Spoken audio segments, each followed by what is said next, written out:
Dreamin', don't give it up, Josh Easter. Dreamin', don't give it up, Cowboy. Dreamin', don't give it up, Shitler. Dreamin'. That's the only three people here so far in the chat waiting for the new episode of the One Piece Chad's Virgin podcast. No, One Piece Chad's podcast. Is that right, Heartsy? Yeah, that is what we call it, I'm pretty sure. The Chads did miss, a chapter. We try to review every new chapter as they come out, but maybe 1157 with all the gooning and every badass character wanting to fuck Shaggy and having hard eyes. Maybe we didn't think that could sustain a full episode of podcasting. Maybe we had to wait for 1158 to come around. And really, the highlight of both chapters might be the Moria news, but we'll get to all that, Heartsy. Heartsy, how have you been in the last 2 weeks as we wait for people to jump in the chat? I've been about the same. I've been really focusing on writing a bunch of scripts for videos. I do want to lock in, make more videos, do more podcasts soon, because I sit around all day doing absolutely nothing. And yeah, I feel like I'm in a Groundhog Day. How many podcasts have I done where you say, oh, I'm working on videos, just wait. And I keep checking my subscription feed, and there's no damn new Heartsy video. Oh, actually, I have a secret alt channel that I'm waiting to catch on, and I'm not going to tell anyone where it is or where to find it. It's the One Piece. It's my One Piece. Yeah, you'd probably have equal luck in the algorithm just posting it to the Heartsy Protsy channel. Really, that's almost a hidden channel itself, other than your Binding of Isaac streams. Hey, what is up, Makito, who says Sigma Moria? Well, Heartsy, should we begin with some cover stories here? Or no, I should ask, Heartsy, from these two chapters, what is your top of mind? I guess it's that we can call 1158 basically the chapter of rejection. It's just about back-to-back rejection. There's Roger going after Shaggy and getting brutally rejected. And then there's Rox, of course, having his friendship brutally rejected by Harold. Oh, it's so sad. We have heartbreak all over the place. But Shaggy succumbs to love sickness in this chapter because Rayleigh refuses to leave the ship, I believe. Everybody is being rejected and heartbroken. And I guess my current cope with this, because I loved the flashback when it was focused on Loki. I loved seeing Rox. Everything with Rox is, everything until we get to this love bullshit. But redeemed in 1158 with the birth of Blackbeard. I gotta say, folks, redeemed. Right. I was only down on him for one chapter, but my point is, when we see Rox meeting Emu in the flower garden saying, I'll be back. This is some of the most hype shit in One Piece I've ever seen. And everybody keeps saying, oh, this is my favorite flashback of all time. You've said as much in the chat. And why I'm not feeling that so much is because the Odin flashback was very much based in the lore. And the adventure they were going on was, we have to solve this ancient mystery of the world and blah, going on that adventure. Here it's like the before times when all of the legends were young, dumb, and full of cum.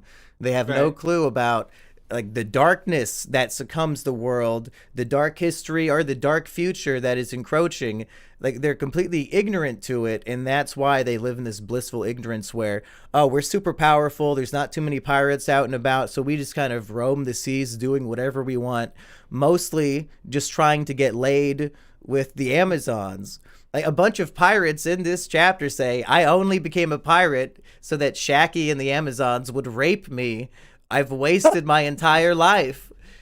And so I guess from the perspective of this is what it was like before God Valley, where I assume everybody's perspective on the world is going to dramatically change. Right. In Big Mom and Kaido's cases, for a cynical, dark view on, allies in the world and everything. Gold Roger, I think he's going to learn something from Rox here, or see something that will trigger the Gold Roger we know, the legendary pirate who wants to turn the world upside down. That's what he said to Rayleigh at the beginning, but I haven't seen any world flipping from this Roger. He's just trying to flip some pussy. So we need to get back to the Roger who has a motive and a desire to fix this world. And that's not who we're seeing in these last two chapters. But I know you enjoy, Heartsy, seeing this era of them. And I don't want to shit on it because it's fun. It's just not my ideal. I don't like you said. I don't think it's even comparable at all to the Odin flashback because not only was that a really nice long-term flashback with a bunch of new characters, Odin, it was directly tied in to the biggest mystery of the series. Because Odin rode with the fucking Roger pirates, he saw the One Piece. We get to see the moment where they find the One Piece. Of course, we see the reactions, Yeah, so and how is anybody comparing this flashback to the Odin one that had that in it? yeah, I mean, it's not even comparable. Oh, And okay. So you're I, on my side here. yeah, yeah, and I Okay. will say, yeah, right now it's kind of low stakes. It's just epic. The pirates doing cool stuff, like pining after this hot girl. That's all it is right now. But I really do think this is leading up to a huge, devastating end to the flashback. And we were debating between the two of us the other day about whether or not we're going to see of God Valley this arc, and I'm pretty confident that we will. Because this Should is we a lock in lot of our build up. predictions right here, Hardsey? Will the God Valley in its entirety play out right here, right now? Maybe not in its entirety, but I do think we will see at least Rock's perspective of the God Valley incident. Because we've already seen the slave's perspective last arc in Egghead. I really do think there's a good chance we're going to see Rock's perspective of this incident.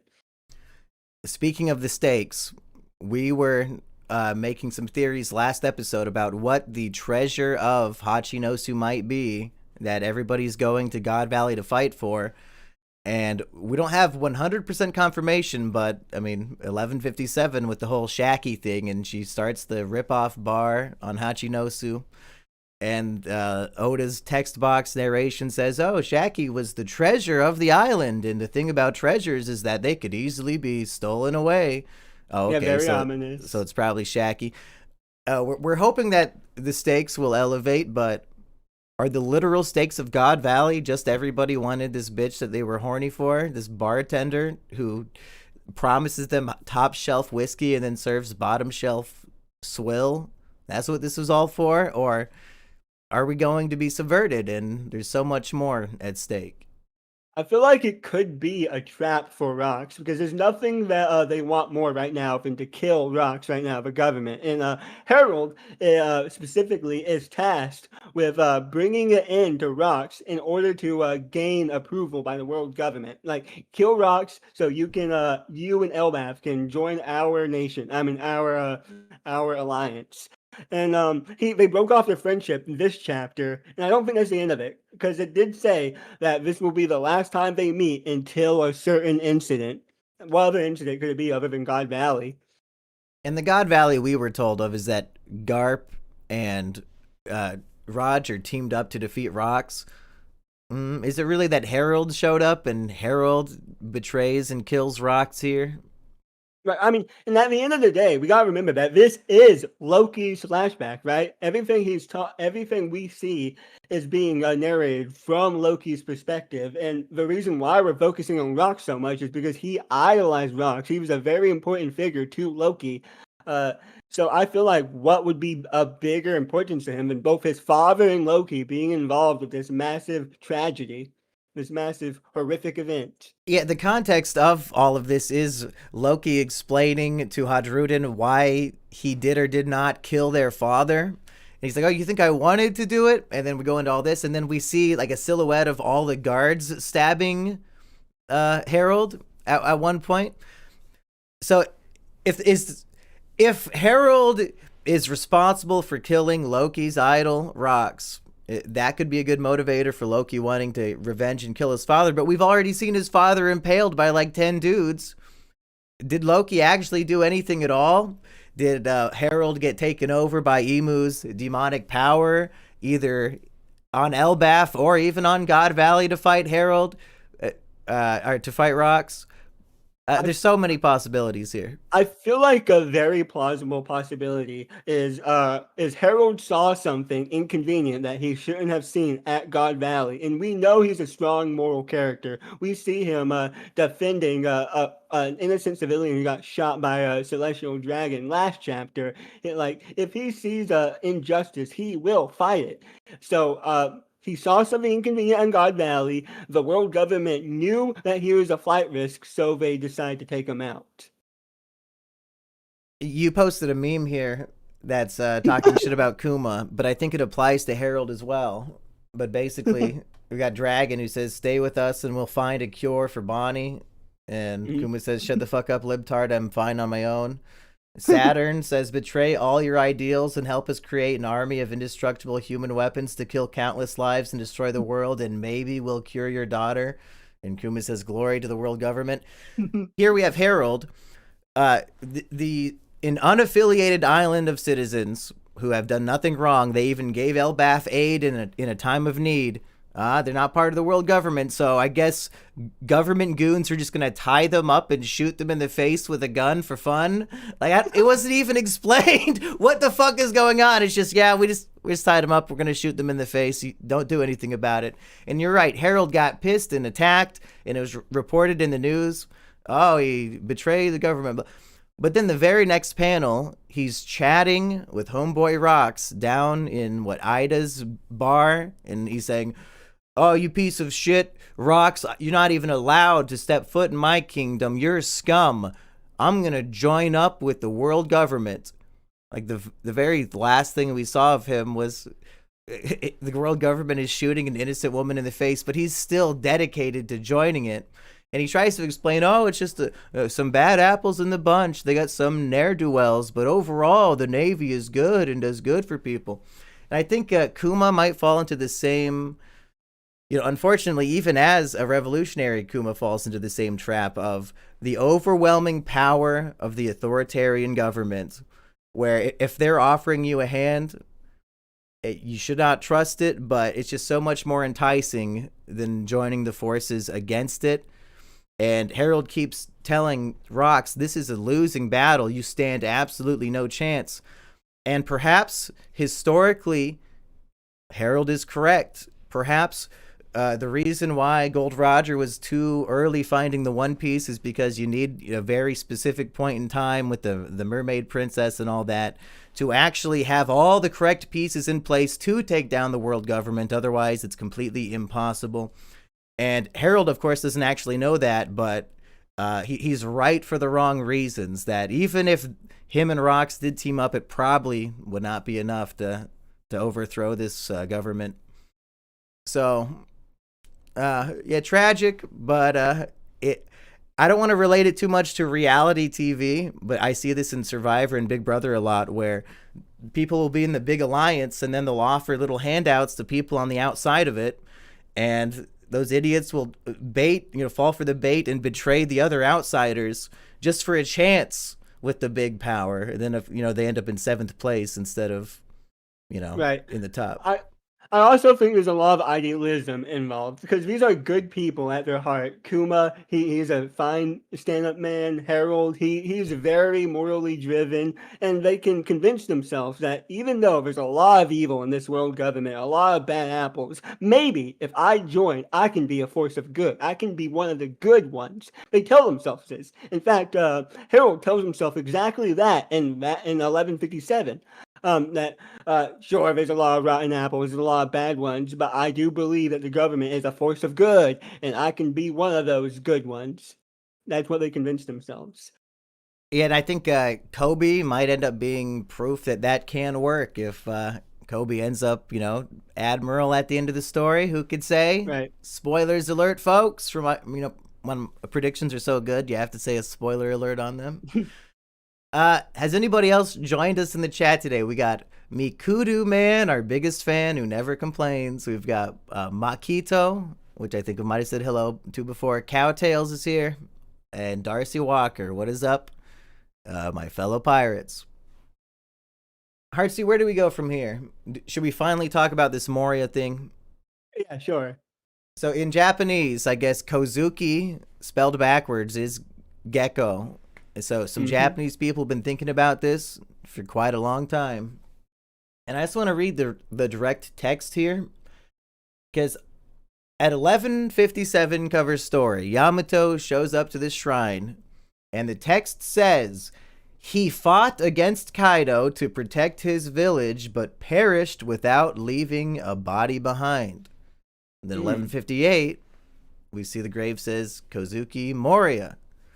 So people were wondering, well, is this actually literally the Gecko Moria we know? Is it just, maybe a family member of his that has the same name, and this is just confirmation that his family descends from Wano? We literally see in the anime a big samurai battle led by Moria against Kaido.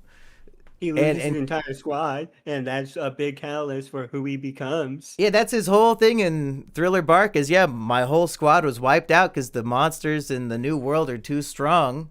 Surely he's talking about Kaido invading Wano. He tried to fight it off, and perhaps cowardly, he's defeated, and instead of letting everybody know he's not dead, he just stole a bunch of samurai corpses and fucked off, evidently. Because according to the grave marker, they think he's dead and his body was just obliterated. They couldn't find it. So that's why I think it is supposed to be literally him, since the text is very clear. There's no body left behind. Right, that would make a lot of sense. It would especially explain why he has so many great samurai corpses around. He has the great warrior of Wano on his Thriller Bark Island, ship.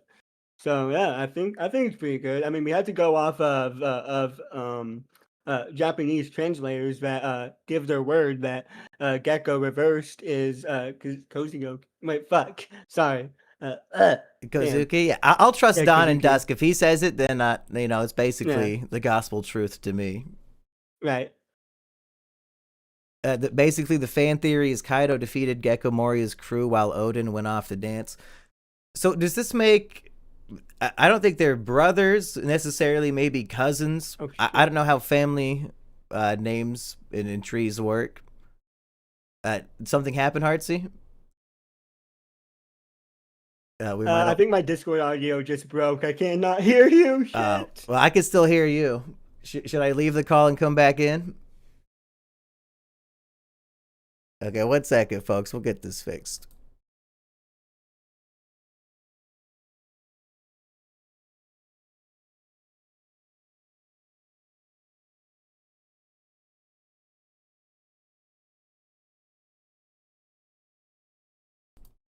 We're back, people. Don't worry.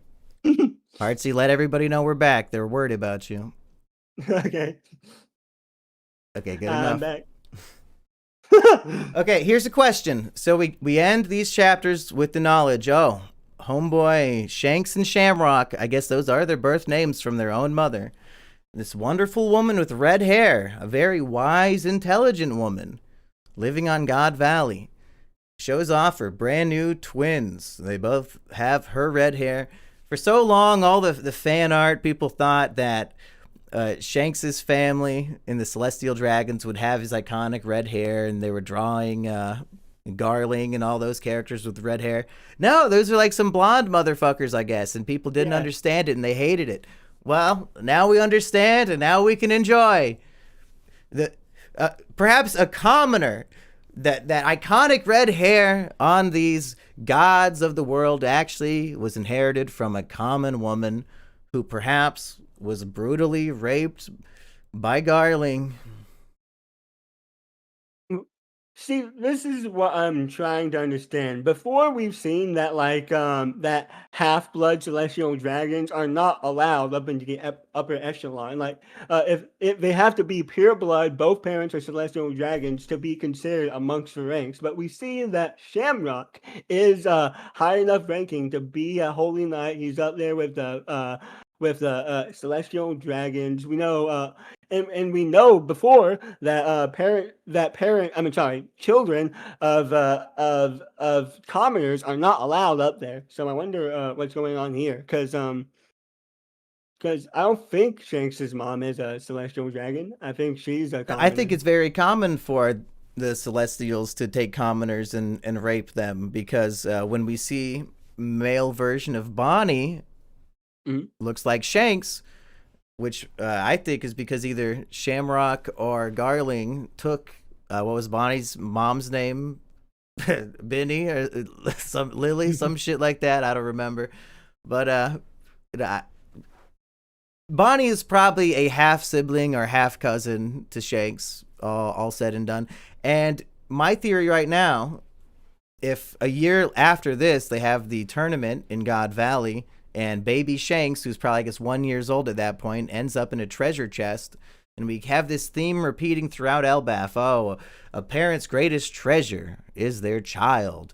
I think Gaban even said that word for word as he's falling to his death after protecting his kid. Maybe rape victim Shanks's mom doesn't want her precious little baby Shanks to grow up to be a disgusting, vicious celestial dragon rapist like her father, and says, I'm going to hide my precious baby inside this chest so the pirates could take him away. Could that be this wise, they said she's a wise woman. Could that be her master plan to save Shanks that ended up working? And Shamrock got to be the evil twin going down that destiny, and Shanks got to, that one sacrifice of a mother's love would end up saving the entire world, because it would send Shanks off to not be that type of person and all that. Right. Yeah, well, I was just under the impression that the children of commoners and celestial dragons are not like allowed to be amongst the ranks. They because Bonnie was a rejected child. They didn't accept Bonnie. They dropped her off. So I don't know. I'm sure it'll be all explained by whatever. I guess we don't really know the rules of how that society works necessarily. Yeah, it might have been a Sophie's Choice yonder of which child becomes evil and which one gets to have a chance. It really could be. And Shamrock, ironically, was not so lucky. Yeah, that is another question. Yonder brings up, what was Garling's interest in God Valley? Because the twins are revealed a full year after he was saying, there's great resources at God Valley and something else that the Dark Lord Emu would be happy to see. He's not talking about Shanks and Shamrock. He doesn't impregnate that woman for probably another 3 months by my calculations. So he keeps going back to this island that he's interested in. What the hell is the natural resource of God Valley, Heartsea? It'd be very useful to the government. God Valley. That is do we know the origins of the name God Valley? It might be a name Garling just gives it. I don't know. It's rich in resources that would be a great benefit. Plus, I found something preposterous there that will make the Great One pleased. So okay, so there's two a great different things, resource. really. Yeah, there's a great resource and in one object that he found that the Great Lord wants would be interested in.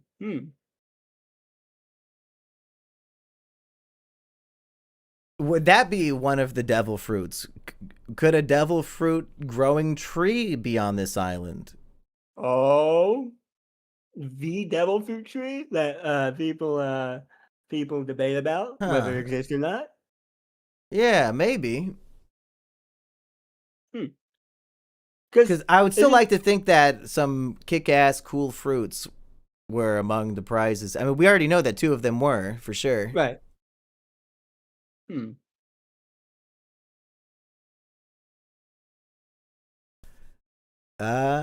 Could Uranus be in God Valley? It's gone off the map. That was my other question. Thank you for reminding me, Shitler. Right. Schlitter, I mean, Shitler is a funnier name, to be fair. Schlitter. When in post Denny's lobby, Shanks meets up with Whitebeard and says, "Hey, I'm gonna share these sake cups with you, old school style, because all the brothers in the hood. That is what we do in One Piece when you're brothers. Okay, you share some alcohol." But he says, "This is wine from my hometown, God Valley, which was wiped off the map 38 years ago." So is there just like a storage facility of old God Valley wine that Shanks got access to? How does he have wine from a place that hasn't existed for nearly 4 decades? Could this be the first time, like chronologically, we see them use Uranus to wipe out an island? Because we've seen we've seen Uranus be used to wipe out what is the island called? Moda's cow paradise. Yeah, the cow place. Yeah, Lelucia never existed, Heartsy. That's why you can't remember. Oh, of course, yeah. Some people think that Thriller Bark is literally God Valley. I like that theory a Yeah, lot. so maybe it wasn't destroyed; it was just stolen or moved. In which case, Is Moria's got a lot of explaining to do lately. is God Valley in the East Blue? West Blue. West Blue? Okay. Yeah. All right. La Lucia. Yep, that's yeah. Did I say it wrong or is he spelling it funny? I don't know. It is what it is. Let's see. What else are in my notes? So that was Heartsy's top of mind. Took about 20 minutes and we covered everything from both chapters. Do I have any top of minds left myself now that we've splattered ideas about everything? Let's see. Disappointment and you know what? We need to talk about Rocks because I've been keeping my eyes peeled every single panel he's in to see if he's actually an evil guy. And Oda is going out of his way painstakingly to make Rocks always in the right. Okay? 1157 starts off, the Rocks crew is invading what seems to be like an orphan charity fund. But Big Mom says, no, this money's been collecting dust in your vault. You're just hoarding it for yourselves. And then one of the dudes literally says, curses, they know about the grift we're running. So there's not even ambiguity. Oda is blatantly putting it in the text that we're stealing from thieves. So it is no harm. Rocks is a good man, folks. Here's a question.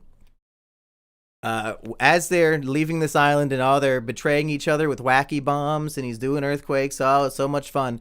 Suddenly the Navy shows up and Whitebeard says, what the fuck? This is way too soon. Implying perhaps there is a mole in the Rocks pirates who contacted the Navy and let them know where they're going to be and what's going on. Do you have any theories for which Rocks pirate member might be contacting the Navy?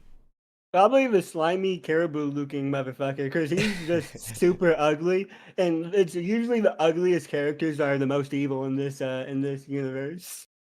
I'm thinking Buckingham Stussy, because we know that her clone would go on to be like a triple agent who's working for the government. No, I'm secretly loyal to Vegapunk, you know, helping the Straw Hats and all this crazy shit. So she has it in her blood, in her DNA, to secretly work for the government and betray people. And she said, 3 chapters ago, I don't give a fuck about Rocks. I'm just doing this to make money. So it would make sense. And the only one she cares about is Whitebeard. And she just wants to fuck Whitebeard. Everybody else might as well report them to the Navy. And we don't really know much about this version of her. We know actually a whole lot more about her clone. Like her younger clone went to Big Mom's tea party and all that. Like, the real Stussy, we just see her as a disgusting old woman with her... I don't want to say the R word on this channel, even though I say retarded on this channel all the time, but the fake Whitebeard, what's his name? Freakazoid, man? We just the one who claims to be the son of Whitebeard. Yeah, he was a warlord for like 1 chapter. Yeah. So, shout out to Young Hot's Vampire Stussy. Yeah, Weevil, thank you. Weevil. Retard Whitebeard. Retard beard? Can we call him that? Probably not. Probably shouldn't. I'm sure Aggie will when we get to that. You want to hear the one downside with being friends with Aggie, the One Piece virgin, is I never get to wear my Cross Guild shirt. It's a big spoiler. I don't want him to know. I mean, what does Aggie say when he looks at your God Usopp poster? What does that mean to him? Well, to be fair, even I saw God Usopp long before I got to that part in the story. Oh, okay. So the intrigue of how the fuck does Usopp become a god was very important to me to want to keep reading. Yeah. So some spoilers are good when you don't know the context. Right, of course. Queen's son, you're thinking of Frankie. Oh yeah, I guess Stussy, after Rocks falls apart, she joins Mads as a freeloader. So maybe she did fuck Queen. So then Weevil and Frankie would be brothers. Right. I do like the idea of that caribou looking. What's his name? The guy who really does look like caribou. Is it Ochoku or Ochoku? I don't know. I thought he had like some Chinese sounding name. Right. Well, I feel like if the appearance is more than just a coincidence, and he might be related to Caribou. We know Caribou is also someone who likes to gather intelligence and sell it to others. It could also be him. His name's Ochoku or Wang Ji, but both are hard to say, I guess. Yeah, I Right. think those are both good candidates for the rat or the mole. Although I'm not sure why it would even matter unless, because the government is surely already protecting God Valley. They don't need a rat necessary, or do they need a Right. rat to say, "Hey, Rox is on the way. Be prepared." Maybe that. Hopefully, we'll find out in the next 3 or 4 chapters, huh, Heartsy? If we really do get Yeah. this God Valley flashback, which Yeah, I hope so. I just I feel like he's only gonna give us enough to explain Loki's motivation and maybe a tease of some of these emu powers because that's what we're about to go up against. So you don't think we're going to see Rox's fate? You don't think we're going to see that play out? Man, I would like to. Same.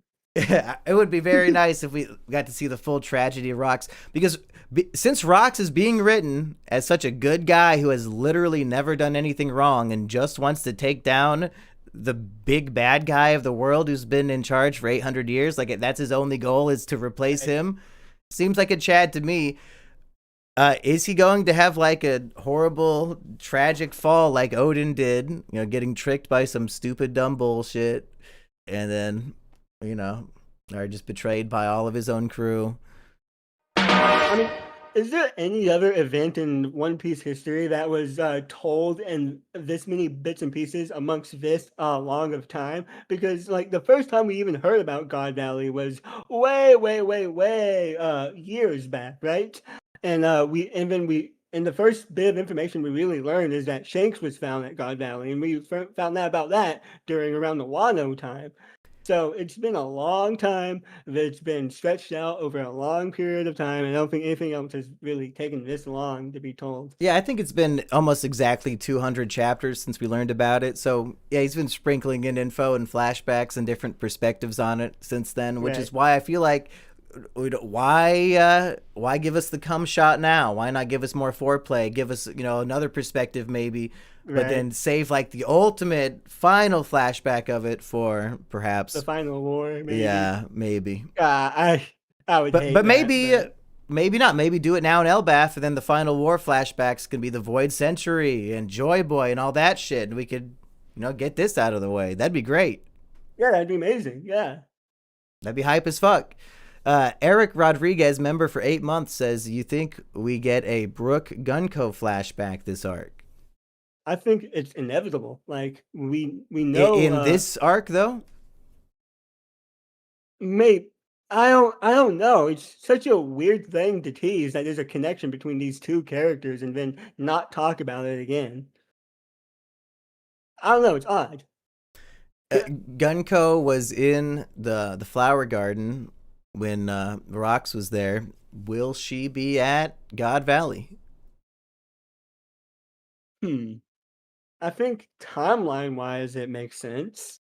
And, Uh and if she looks like the exact same age, then yeah, I guess all these people just get the eternal youth from Emu somehow. right.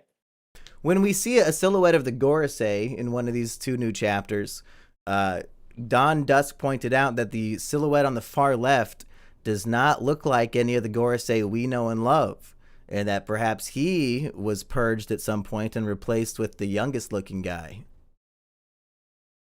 I mean, we've seen that actual event play out in Egghead. One of the Gorosei got just eviscerated, and then we know that Emu can do that at any time. So who knows how many Gorosei we've been through Mm-hmm. throughout the years. And he's like autistically obsessed with 5, and it's like, okay, if one gets purged, we have to invite in a new one. It always has to be Right. 5, and there always has to be 7 warlords. And who's in charge of numbering the Yonko? Why can't we have more than 4?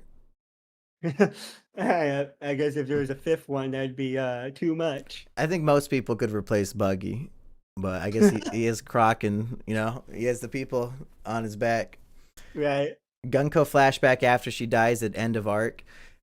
You know what? Honestly, if we're about to have all this epic combat, surely Brooke and Gunko are gonna get mixed up into it, and all that will be that flashback will be covered in less than perhaps one chapter, maybe. I really hope not, Because because I think it'll be. I think it's gonna be one of those things where Brooke has to get through to the brainwashed person who's taken over by a demon that we've seen in every other story ever written. You know? that's yeah. I actually talked about this a long time ago. I think the key to undoing Emu's demon possession will be Brooke's music. We know for a fact that Brooke's music can affect the soul. He is the Yeah. soul king.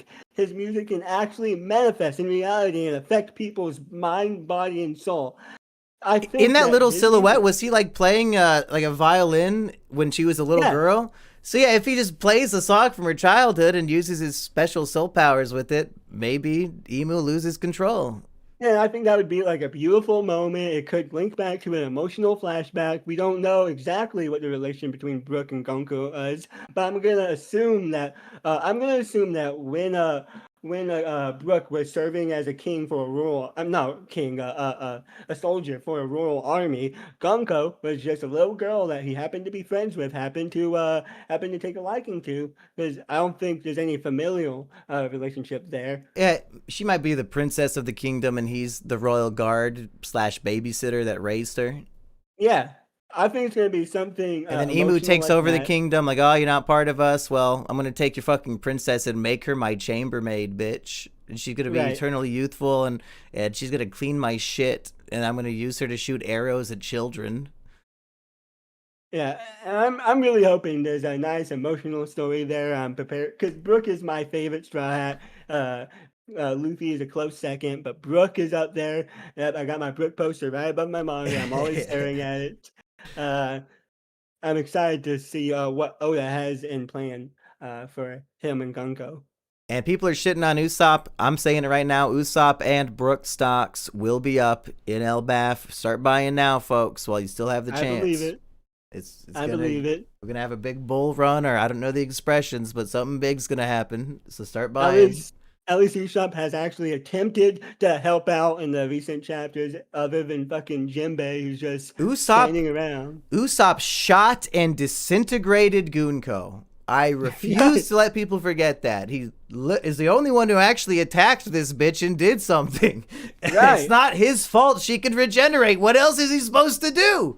Jinbei sat there picking his shark nose, dude. Didn't give a fuck.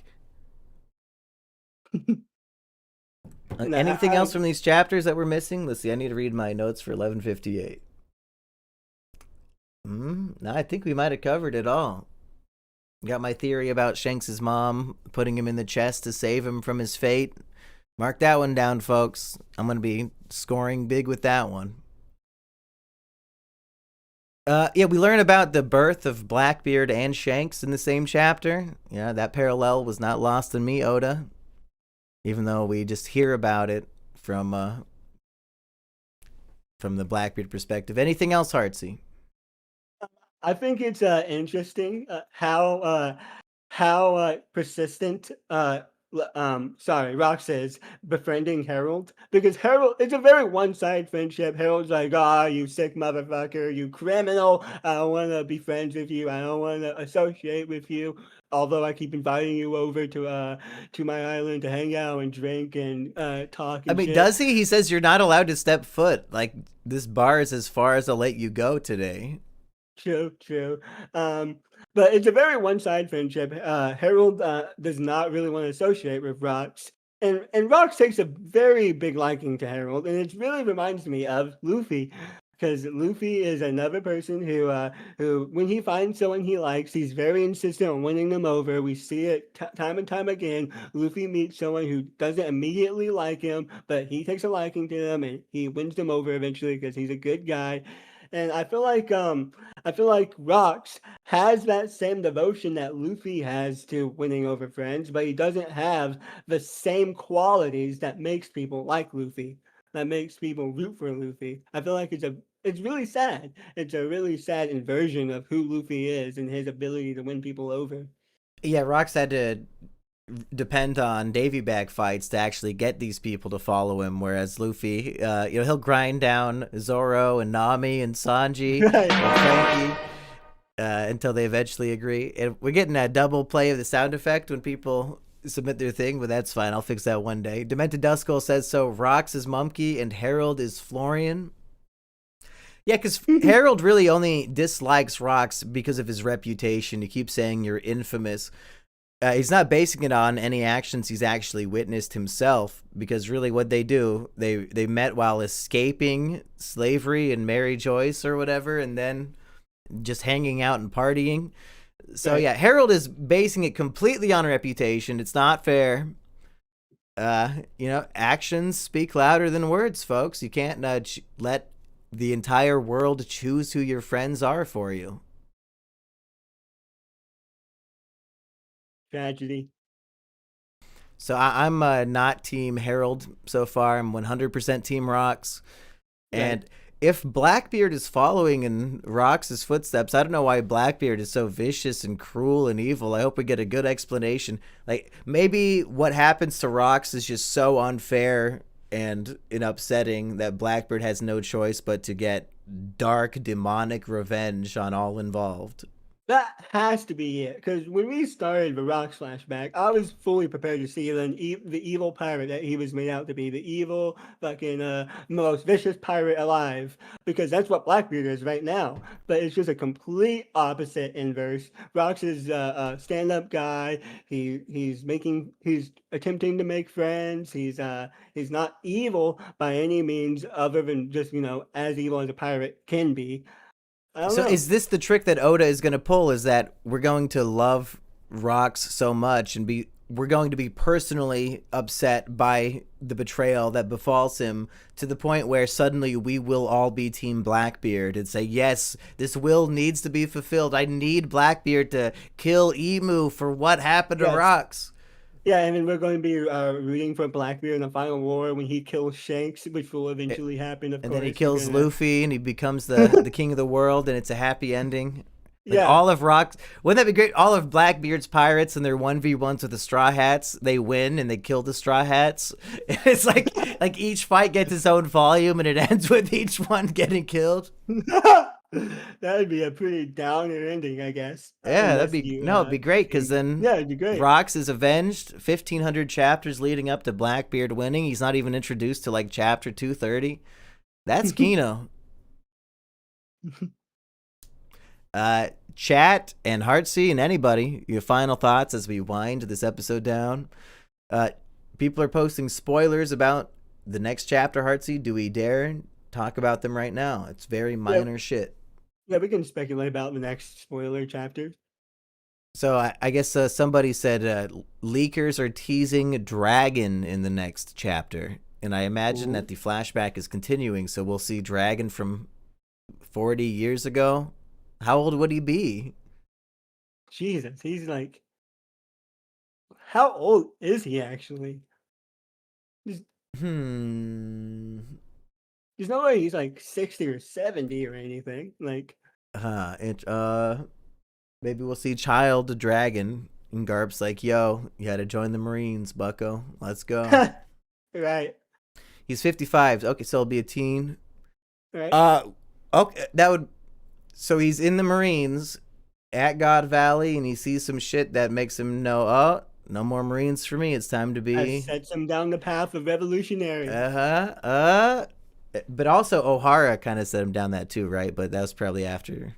Right. That's way after this, I think.